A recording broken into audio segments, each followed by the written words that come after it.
Bitcoin bientôt à 100 000 dollars, voire même à 1 million de dollars. Ce sont les deux estimations ultra optimistes qu'on a eues cette semaine de la part du CEO de Messari et de la part de Bellary, un maximaliste Bitcoin. Alors évidemment, deux analyses ultra optimistes qui sont pour le moins un petit peu invraisemblables, surtout pour la deuxième. On va essayer de décrypter aujourd'hui tout ça et de voir un petit peu où est-ce qu'on en est. En tout cas, bienvenue à tous pour ce débrief hebdo de la semaine. Comme tous les dimanches soirs, on a énormément de choses à voir aujourd'hui, autant en analyse technique, autant en analyse fondamentale, autant en termes de résultats, puisqu'on a été sur une semaine extraordinaire dans le serveur Discord en termes de résultats, et aussi en tant que, aussi pour bien préparer la semaine qui arrive, qui va être une semaine ultra importante, avec, je vous le rappelle, le FOMC de la Fed, le résultat tant attendu de la potentielle hausse des taux d'intérêt directeurs. Donc ça va être une semaine bien remplie qu'on va essayer de préparer au mieux ce soir. Voilà un petit peu le programme. Comme d'habitude, je vous invite à vous abonner si ce n'est pas déjà fait, à rejoindre le serveur Discord. Vous avez tous les liens en bio et en description. Et c'est parti, on va pouvoir commencer tout de suite. N'hésitez pas aussi à poser vos questions dans le chat. Je ferai des petites pauses régulièrement pour répondre à vos différentes questions. Allez, en attendant de voir le Bitcoin à 100 000 ou même à 1 million de dollars, pour le moment, aujourd'hui, on est repassé au-dessus des 28 000 dollars. Une semaine, vous le savez, qui a été extraordinaire, plus 36% cette semaine pour Bitcoin. C'est des chiffres qui sont vraiment extraordinaires, plus 21% pour Ethereum et une grosse majorité des alts qui ont aussi fait des performances extraordinaires. Ça fait vraiment plaisir de voir ça sur le marché, du vert foncé comme ça, c'est toujours plaisant. Du côté de l'indice Fear and Greed, même chose, voilà, on reprend de plus en plus confiance dans le marché avec un indice à 63 aujourd'hui, 64 hier. Attention tout de même, quand on part trop vite dans un excès de confiance, ça peut être un petit peu problématique. Aujourd'hui, donc comme je vous le disais, on a repassé les 28 000 dollars, target qu'on n'avait plus touché depuis bientôt un an, sur le Bitcoin, puisque vous voyez que la dernière fois c'était en juin 2022. Donc ça fait quand même un bon petit moment. La résistance des 25 000 dollars qui a été désormais tout à fait cassée. Et maintenant, une fois que les 28 000 ont été touchés, le prochain objectif se situe à 30 000. Mais alors la question est, quand est-ce que va s'arrêter Bitcoin? Alors que le système bancaire et l'économie globale est en grosse difficulté, Bitcoin s'envole et va chercher encore et encore de nouvelles targets, en laissant derrière nous ce gap CME et cet FVG qu'on n'est jamais revenu combler depuis maintenant une semaine. Personnellement, c'est évidemment réjouissant. On prend des positions en longue, on se régale. Ça permet aussi de faire grossir les wallets spot, les DCA qui prennent aussi de la valeur. Mais attention, il ne va pas falloir non plus trop s'emballer. D'accord? Il faut rester prudent, il faut rester attentif, sachant que, voilà, encore une fois, la résistance des 30 000 dollars arrive à grands pas et celle-ci sera évidemment importante. Alors, pour ceux qui me demandent qu'est-ce qu'il faut faire sur le marché, est-ce que c'est le moment d'acheter, etc. Non, les gars, c'est là qu'il fallait acheter. C'est en novembre. À la limite, c'était ici. Mais c'est certainement pas maintenant qu'il faut acheter. Pourquoi? Parce qu'on arrive, comme je vous le disais, sur la résistance des 30 000 dollars.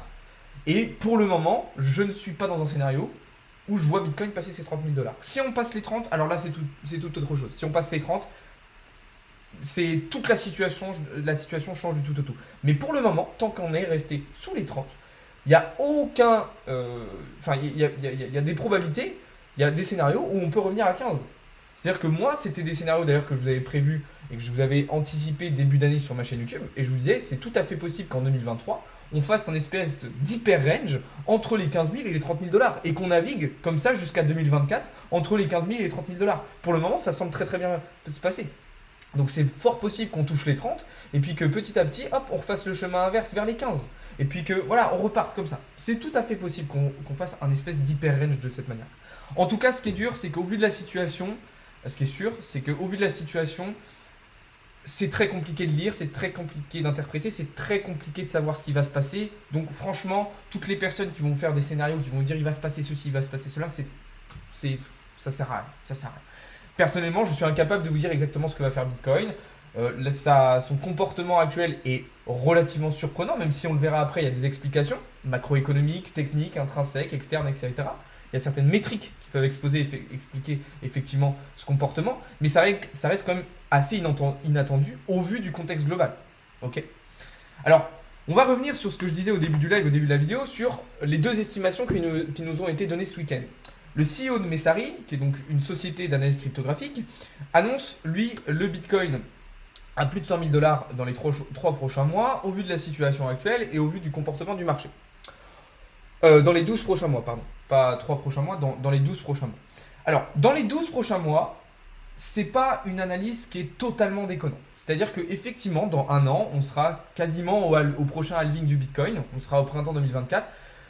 C'est un peu ambitieux, c'est un petit peu optimiste, mais pourquoi pas? Un an et demi, perso, je trouve que c'est plus logique, voire 2 ans, ça serait vraiment pas mal. 12 mois, ça me paraît très court. Alors, quant à l'estimation à 1 million de dollars d'ici 3 mois, là, évidemment, personnellement, je n'y crois pas du tout, c'est totalement impossible. Bellary annonce ça, enfin explique ça enfin donne la raison de l'hyperinflation qui pourrait faire monter le Bitcoin à ces prix-là. Personnellement, je pense pas que ça soit possible. Donc voilà. Mais pourquoi pas? Mais pourquoi pas? Salut, du coup, j'ai pris le vite. Ok, super Lucas, bienvenue à toi. Donc voilà, moi c'est des estimations que je prends évidemment avec des pincettes, mais c'est vrai que Bitcoin montre une certaine forme de résilience, montre une forme de résistance et un très très bon comportement pendant que le système bancaire est en grosse difficulté et s'écroule. Et ça c'est super réjouissant, c'est super encourageant parce que ça montre la force de Bitcoin, ça montre le fonctionnement de Bitcoin, ça montre toutes les solutions que Bitcoin va apporter à tous les problèmes qu'on connaît aujourd'hui. Et ça, il faut s'en réjouir, et ça, il faut être heureux, il faut en profiter, évidemment. Donc voilà déjà ce qu'on pouvait dire sur cette partie-là. Alors, on va regarder maintenant un petit peu plus à court terme qu'est-ce qui s'est passé et pourquoi en fait Bitcoin performe autant. Alors en fait le truc c'est que je vous l'ai déjà expliqué sur ma chaîne YouTube un certain nombre de fois et puis sur la chaîne YouTube de Blockchain Capital aussi que je vous invite à aller voir, hein, vous avez tous les liens dans la bio. En fait ce qui se passe c'est qu'avec la chute du système bancaire, la Fed la semaine prochaine va être obligée de ralentir la hausse des taux d'intérêt directeurs, voire même de la stopper. Alors qu'on s'attendait à une nouvelle hausse pour faire passer les taux d'intérêt à plus de 5%, finalement la Fed va devoir stopper ça. Et donc mettre un petit peu de côté le contrôle de l'inflation pour se préserver et sauver le système bancaire. En plus de ça, la Fed a lancé un plan de sauvetage de 2000 milliards de dollars d'injection de liquidités dans l'économie actuelle. Alors évidemment, ils ne vont pas créer comme ça va se faire via des obligations, via des titres, etc. Je ne vais pas rentrer dans les détails techniques, mais 2000 milliards qui vont être injectés pour préserver le système bancaire. Et du coup, la hausse des taux d'intérêt directeurs est reportée à plus tard. Évidemment, c'est temporaire. Je voyais certaines personnes qui disaient ah mais tu vas voir grâce à ça nanana. C'est temporaire, ok. Là c'est le temps de préserver le système bancaire. Une fois que ça va se calmer, ils vont repartir sur leur politique. N'oubliez pas ce que Powell a dit au Congrès américain il y a encore 2 semaines. Ils vont monter les taux d'intérêt directeurs quoi qu'il arrive. Le quoi qu'il en coûte, Macron on l'a en France, on apparaît de l'autre côté de l'Atlantique. Donc ça c'est déjà une première raison pour laquelle Bitcoin est monté. C'est les anticipations de hausse des taux d'intérêt directeurs qui ont ralenti. Et on le sait, on le répète assez souvent, des taux directeurs qui baissent, ça permet à un Bitcoin de monter. Et à un dollar, lui aussi qui baisse du coup. Alors c'est pas la seule raison. Il y a aussi le fait que, vu que le système bancaire s'est écroulé, Bitcoin, comme d'autres assets à risque, notamment l'or, ont pris un rôle un petit peu de valeur refuge. Ça c'est une réalité. Et c'est d'ailleurs ce qui a permis ces très très belles performances. Alors évidemment après il y a probablement d'autres métriques. On a vu cette semaine qu'il y avait des whales et des gros groupes d'investisseurs qui avaient acheté beaucoup de Bitcoin, notamment quand on était redescendu à 20 000 dollars. Et à chaque fois que Bitcoin redescendait vers les 20 000 dollars, il y avait des gros achats en spot qui étaient faits. Donc ça c'est super intéressant. Mais en tout cas voilà, c'est assez surprenant tout de même. Personnellement, je reste quand même dans une optique que si Wall Street est amené à être vraiment en difficulté, je pense que Bitcoin repartira vers le bas. Là, c'est vrai qu'il a aussi bien performé parce que les indices boursiers américains ont bien réagi cette semaine. On voit S&P 500 et Nasdaq qui ont fait des belles performances. D'accord. Et aussi d'un autre côté, parce qu'on a eu un dollar qui a été un petit peu plus en difficulté. Donc ça a laissé de la place aussi à Bitcoin. Et alors? Mais le problème, c'est que si la crise bancaire s'étend à Wall Street, aux actions, etc., malheureusement, je pense que Bitcoin aura plus de difficultés à maintenir ses performances actuelles, sachant que voilà, encore une fois, en plus, on va arriver sur la résistance des 30 000 dollars, qui est quand même pas une petite résistance, c'est quand même un bon gros truc bien costaud à dépasser. Donc voilà un petit peu ce que je pense de tout ça. Mais bon, après voilà, c'est compliqué de faire des estimations, c'est compliqué d'anticiper ce qui va se passer au vu de la situation qui est extrêmement complexe. Donc voilà, en tout cas, ces belles performances nous ont permis de réaliser des résultats extraordinaires cette semaine dans le serveur Discord. Je vais vous débriefer un petit peu les résultats, je vais vous montrer parce que franchement, c'est super. Je vous ai partagé aussi plein de stories où les membres du Discord partageaient leurs résultats, partageaient leurs bénéfices de la semaine. Franchement, ça a été extraordinaire. Sur le VIP, alors vous savez, dans mon Discord, j'ai 2 offres. J'ai le VIP et j'ai le Gold. Alors je vais vous montrer, je vous ai partagé comme tous les dimanches tous les résultats de manière totalement transparente et de manière public, donc comme ça vous pouvez aller voir ça. Dans le VIP, en crypto, 9 trades gagnants contre 2 perdants. En Forex, 9 trades gagnants, 0 perdant. On est quasiment sur du 100% de win rate cette semaine. C'est très très rare que ça arrive, mais ça a été vraiment une très très bonne semaine. Et dans le gold, 4 trades gagnants contre 1 perdant et 2 toujours en cours. Et côté Forex, 2 trades clôturés ABE. Ça fait un total de trades gagnants qui est quand même assez impressionnant. En crypto, on est sur 13 trades gagnants contre 3 perdants. Et en Forex, on est sur 9 trades gagnants et 2 clôturés ABE. Donc ça fait quand même une très très bonne semaine. Vous avez en plus de ça, comme je vous le disais, les membres du Discord qui partagent leurs résultats. Je vous ai partagé aussi plein de petits témoignages, vous voyez ici. Clément qui dit en live: j'ai suivi tes conseils dans une de tes vidéos et je viens de faire x4 sur mon portefeuille. Marius qui a rejoint le VIP cette semaine: j'ai pris 35% en une journée sur mon capital avec le VIP. Ensuite on a eu le J qui dit: oui, j'ai rejoint récemment le VIP et franchement pas déçu. Et ici Douglas qui dit: je suis super calé en crypto et en économie, écoutez-le car il dit vrai, c'est rare sur TikTok. Donc ça fait super plaisir de voir vraiment cette reconnaissance. Là je crois que j'en ai oublié un. Ah oui, là c'était un trade en live que je vous avais partagé, 15% pour Litran directement en live. Donc vous voyez, les membres partagent aussi leurs résultats. Vous voyez ici Didier qui fait plus 19%, là plus 10%. Ici on a Nicolas qui a fait plus 4% sur Bitcoin. Ici Fatalis plus 112%, plus 55%. Qu'est-ce qu'on avait eu d'autre? Je remonte un petit peu, plus 36% ici pour Dominique sur le Matic. Dans le général, je sais qu'il y a eu aussi des partages de résultats. Tac, tac, tac, tac. Donc là, vous voyez, hop, des jolis bénéfices aussi sur Ethereum. Là, on avait Pat qui avait réalisé 721 $ de gains grâce à un short sur BTC. Donc franchement, on a été sur des super résultats. Je vais vous montrer un petit peu les trades qui ont été pris dans la semaine pour que vous puissiez voir un petit peu les positions qui ont été prises. Alors, bougez pas. Alors, justement sur BTC, on avait pris des scalps sur BTC principalement. Il y avait eu aussi un joli trade en H1 qu'on avait pris juste ici. Donc là, vous voyez, c'est vraiment un trade où on s'est régalé. Qu'est-ce qu'on a eu? Évidemment, il y avait eu tous les longs sur DYDX, sur le Sand, sur le fil, sur le FTM qui ont été gagnants. Il y a eu une position sur Rose la semaine dernière qui avait été gagnante aussi. Il y avait une position aussi sur le masque qui avait été gagnante, vous le voyez. Donc franchement, on a été sur des résultats ultra intéressants. C'est rare qu'on ait des performances aussi bonnes. C'est-à-dire que là, on a été vraiment quasiment sur du 100% de win rate. Évidemment, d'habitude, on est sur des résultats un petit peu moins bien. Mais même sur le Forex, Sandro vous a envoyé plein de positions cette semaine. Sur le Forex, c'est pareil. Sur l'euro USD, on vous a envoyé un nombre de positions, que ce soit en scalp ou en intraday. Là, vous voyez, même c'est un trade en swing. C'est des performances quand même ultra intéressantes. Sandro qui vous a fait, qui a fait plus 20% de performance cette semaine sur le Forex grâce à des scalps sur l'euro USD. Donc c'est quand même du costaud.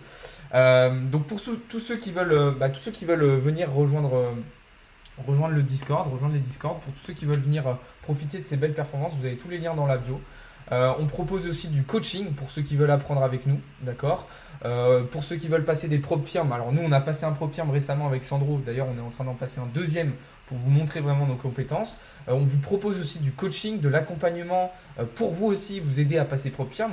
Donc n'hésitez pas à aller voir tout ça, vous avez tous les liens dans la bio, encore une fois, mais en tout cas vraiment des résultats ultra satisfaisants cette semaine. Ce week-end, il n'y a pas eu de trade du coup, franchement, voilà, on a profité des bénéfices de la semaine pour se reposer un peu plus ce week-end. Donc voilà, mais il ne faut pas se reposer sur ses lauriers et il va falloir attaquer très sérieusement la semaine qui arrive, les amis, puisqu'il va y avoir plein de choses intéressantes à faire. Sans doute encore beaucoup de volatilité. Et pour prévoir ça, on va regarder un petit peu le calendrier économique de la semaine prochaine qui va être évidemment très important. Alors, on va se mettre, hop, je vais me mettre sur ça.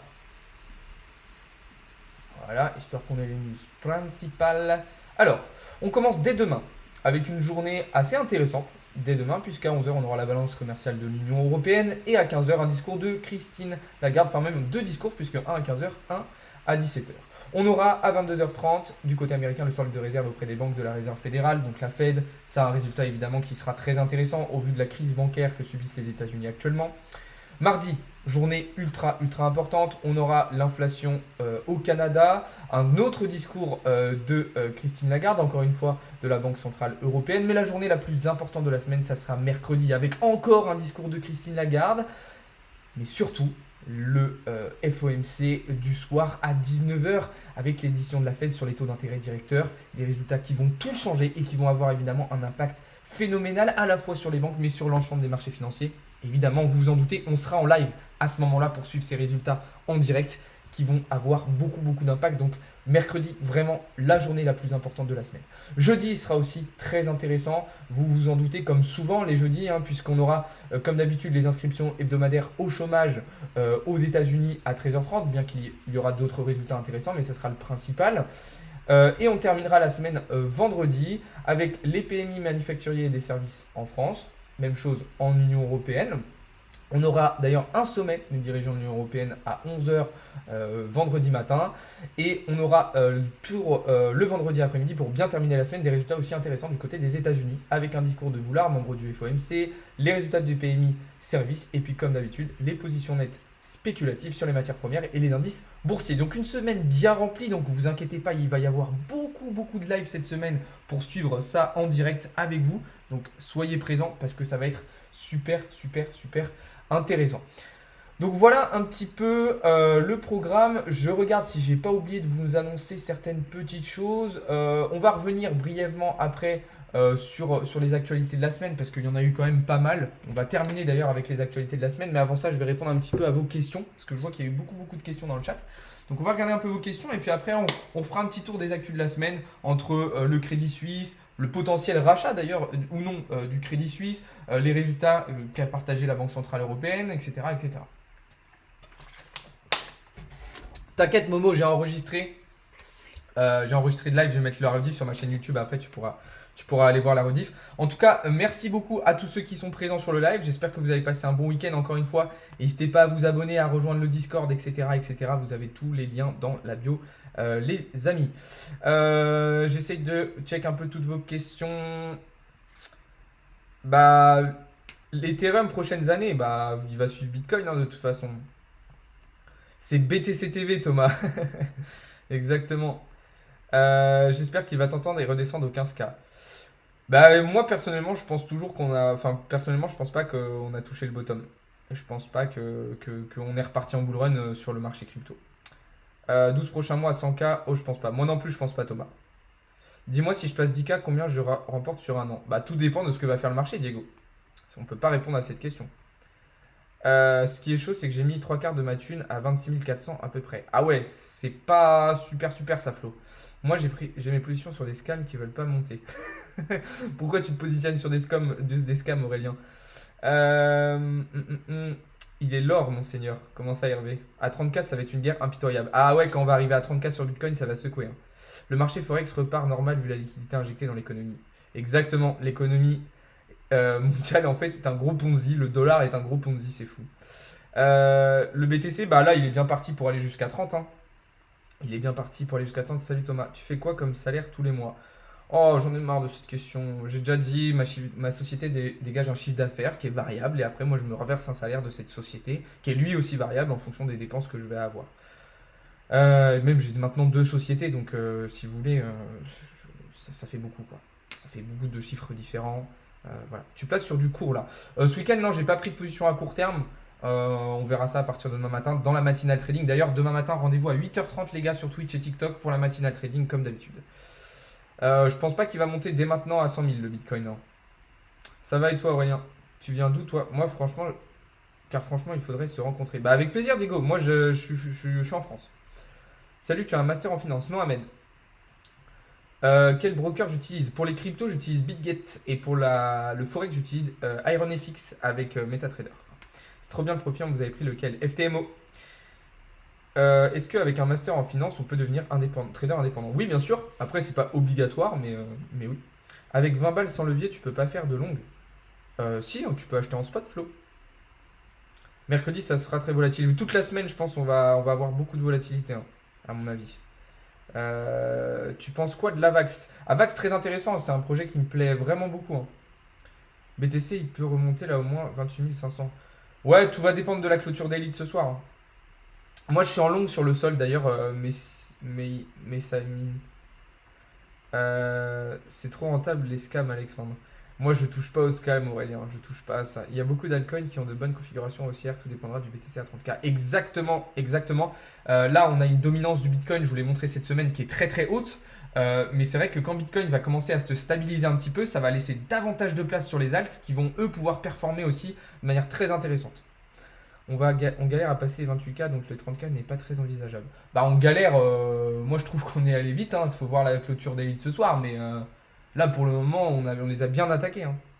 T'es obligé de faire une société pour être trader indépendant. Non, non, non, vous n'êtes pas du tout obligé d'avoir une société. Moi c'est parce que j'ai tout un business autour des cryptos et j'ai plein de services autour de ça.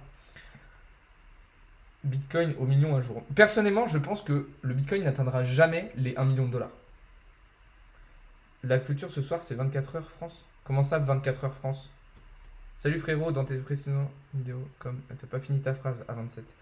Juste une petite question, on peut faire tout sur Vantage, crypto et forex, on doit faire. Personnellement, je vous conseille d'aller pour les cryptos sur des plateformes et des exchanges spécialisés sur la crypto, et pour le forex d'aller sur des exchanges et des brokers spécialisés sur le forex.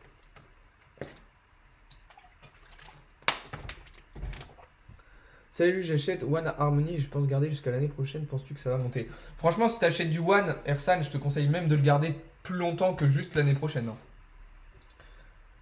La clôture des marchés. En fait, vous me demandez souvent comment vous pouvez savoir les heures de clôture d'élite. Les gars, c'est super simple. Regardez. Quand vous allez sur TradingView, vous avez à droite ici le prix qui suit, voilà. Et en dessous, vous voyez, vous avez un timer. Là, il reste 24 minutes, par exemple, avant que cette bougie H1 se clôture. Bah, si vous mettez en daily, ça va vous mettre, il reste 6h23 avant que la clôture daily se fasse, que cette bougie daily se clôture. C'est simple, vous avez tout marqué sur TradingView directement. Comme ça, vous pouvez savoir exactement combien de temps il reste avant que votre bougie se clôture, que ce soit en weekly, en daily, en H1, en M15, etc. etc. T'es sponsorisé par Crystalline. Putain, tout le monde me dit ça, mais non, pas du tout. Pourquoi Bitcoin ira jamais à 1 million? J'ai pas suivi. Parce que pour moi, Bitcoin va prendre un rôle différent dans le futur et je pense pas qu'il atteindra les 1 million de dollars. Ah, tu es trop intelligent. Oh, c'était pas très compliqué, Flo. Je suis sur quel exchange? Pour faire du trading, j'utilise BitGet. Que penses-tu de déposer de l'argent tous les mois dans les S&P 500? Pourquoi pas? Mais le problème, c'est que je pense qu'on va avoir une récession et du coup, ça peut être un petit peu dangereux. En tout cas, c'est pas forcément le meilleur moment. Dans tes précédentes vidéos, tu nous voulais short, mais le BTC il est à 28K. Explique-nous, s'il te plaît. Alors, oui, j'avais parlé début de semaine que j'avais pris un petit short à court terme sur Bitcoin et sur Ethereum. D'ailleurs, 2 trades qu'on avait clôturés en bénéf avant de re-rentrer en longue sur Bitcoin. C'est pour ça qu'il faut suivre bien toutes les vidéos et pas juste prendre des petits bouts parce que oui, des fois, je vais dire un truc. Je vais dire, par exemple, un matin, je vais dire, ah, à court terme, là, je vais short Bitcoin. Mais ça ne veut pas dire que je pense qu'il ne va pas continuer de monter le reste de la semaine. C'est vraiment important de prendre tout en considération, d'avoir le contexte et pas juste des petits trucs hors contexte à droite à gauche parce que sinon, effectivement, ça peut vous sembler bizarre ce que je dis. Non, enfin si, MEXC j'ai gardé, mais pour le copy trading, on est basculé sur BitGet. Tous les trucs genre Shiba, Baby Dogecoin, t'en penses quoi? C'est de la merde, j'y touche pas. Ouais, je suis d'accord avec toi, Aurélien, le Bitcoin ne sera pas la crypto-monnaie courante. Dans 2 mois, tu peux acheter la France. Comment ça? Bonjour, est-ce que tu penses que le BTC va rechuter en dessous des 20K? Oui, dans l'année 2023, je pense que Bitcoin retournera sous les 20 000 dollars. Non, je ne pense pas que le Bitcoin va dépasser les 30 000 rallye. La monnaie rapporte-t-elle réellement de l'argent aujourd'hui? Comment ça, la monnaie rapporte de l'argent? Tu trades avec le RSI. Ça m'arrive de regarder le RSI, de l'utiliser, mais c'est pas un indicateur que je regarde systématiquement. La crypto rapporte-t-elle? Bah moi, dis-toi qu'aujourd'hui, je gagne ma vie grâce aux cryptos, en spécial cinéma. Tu penses qu'à partir de combien de pourcentage on peut vivre du trading? Ça dépend avec quel capital tu trades. Si tu trades avec 100 000 dollars et que tu fais 2% par mois, tu peux vivre avec ça. Par contre, si tu fais 2% par mois mais que tu as un capital de 1000, tu pourras pas vivre. Et puis c'est pareil, ça dépend de combien tu as besoin pour vivre. Moi, par exemple, je vais avoir besoin peut-être d'une somme pour vivre qui, toi, peut-être, toi, tu vas avoir besoin de beaucoup plus, tu vois, ou beaucoup moins. Donc, cette réponse, je ne peux pas répondre à cette question. Il y a un gap des 20K à combler, c'est ça? Ouais, exactement. Il y a un gap CME et de la FVG entre les 20 000 et les 21 000 dollars qu'on n'a pas comblé. Exactement. Et puis même, au-delà de ça, même au-delà de ce gap CME etc., on a plein de liquidités qu'on n'est jamais venu récupérer aux alentours des 15K. D'ailleurs, ça me fait penser, je voulais vous montrer la map de liquidité tout à l'heure sur Bitcoin. Vous voyez là, ce qui se passe, c'est qu'en fait, on est venu liquider ces positions-là. Mais vous voyez que la grosse majorité est à 27 350. Donc, il va falloir regarder à combien on va clôturer ce soir. Mais c'est possible qu'on fasse un petit truc comme ça. Hop, avant de repartir vers les 30. Peut-être. Ou alors, on va aller direct à 30 et après repartir vers le haut. Franchement, c'est super compliqué de savoir exactement ce qui va se passer là. C'est très, très, très, très compliqué. Très compliqué de faire des estimations, des anticipations, etc. Je m'abonne pour comprendre tout ça. Bienvenue à toi. Merci pour ton abonnement. Il taxe combien l'État sur ton chiffre d'affaires? Alors, moi, je suis imposé à 23,4% sur mon chiffre d'affaires de société. Après, j'ai des impôts sur le revenu et j'ai des impôts sur les cryptos, mes gains de crypto. Sur quel site regardez ces gaps? Sur TradingView, en fait, ça se remarque un gap avec l'écart des bougies. Tu penses quoi de la tendance du Nasdaq niveau macroéconomique? Plutôt intéressant ce que fait Nasdaq, il a cassé des belles résistances, donc c'est plutôt intéressant. Si on commence, c'est qu'on arrive à atteindre 340 balles, c'est bien en 7 mois. Comment ça, on arrive à atteindre 340 balles? Ça dépend, t'es parti de combien? Genre en trading ou en investissement long terme? J'aurais plein de questions à te poser en VOC concernant la professionnalisation dans les cryptos. Bah n'hésite pas Aurélien, t'as le Discord en bio. En VOC ou même dans le Discord, hein, tu peux me les poser à l'écrit aussi. Est-ce qu'investir dans le gala aujourd'hui est un bon investissement? Pourquoi pas? Personnellement, je trouve que c'est pas une mauvaise idée, mais je pense qu'il y a des meilleures idées. Disons que Gala aujourd'hui, le play to earn, ça s'est un petit peu essoufflé, donc c'est pas forcément un secteur crypto en tendance, mais pourquoi pas? Moi, je me tournerais plus aujourd'hui vers les secteurs de l'intelligence artificielle.